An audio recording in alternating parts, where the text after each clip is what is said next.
নদিয়ার শান্তিপুর বিধানসভার সিপিআইএম প্রার্থী সৌমেন মাহাতো ইতিমধ্যে তিনি তার ভোট প্রচার শুরু করেছেন।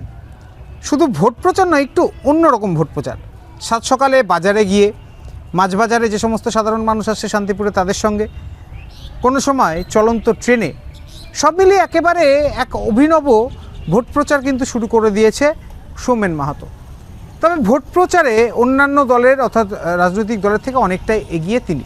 তার কারণ কি, ইতিমধ্যে তৃণমূলের পক্ষ থেকে প্রার্থী ঘোষণা করা হয়েছে। সেখানে এবারও প্রার্থী হয়েছেন শান্তিপুরের প্রাক্তন বিধায়ক ব্রজকিশোর গোস্বামী।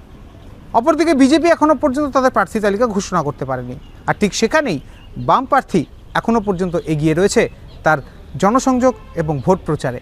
আগামীতে তৃণমূল এবং বিজেপির বিরুদ্ধে তীব্র লড়াই হবে বলেও জানিয়েছেন বাম প্রার্থী সৌমেন মাহাতো। সকালের দিকে আমরা বেরিয়েছিলাম ভোরবেলা আমাদের বাজার এলাকা শান্তিপুর বড় বাজার, সেখানে সকালবেলায় অসংখ্য মানুষ তারা মিলিত হন এবং মাছের আড়ত, সেখানে বিক্রেতা ক্রেতারা তারা উপস্থিত থাকেন। ফলে সেই সমস্ত মানুষ এবং বাজার এলাকার মানুষের সঙ্গে আমরা কথাবার্তা বললাম। একসঙ্গে এই অনেক মানুষকে এক জায়গায় পেলাম।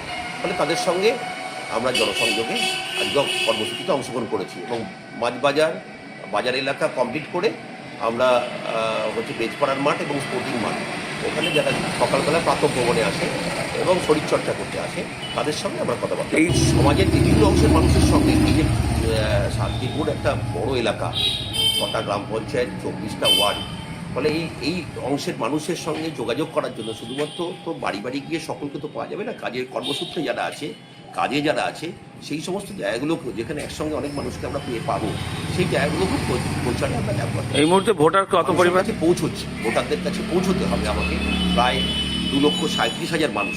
তাদের কাছে একজন ক্যান্ডিডেট হিসেবে তাদের কাছে আমাকে পৌঁছতে হবে, তাদের কাছে আবেদনটা করতে হবে। ফলে সেইটাই করবার চেষ্টা করছি।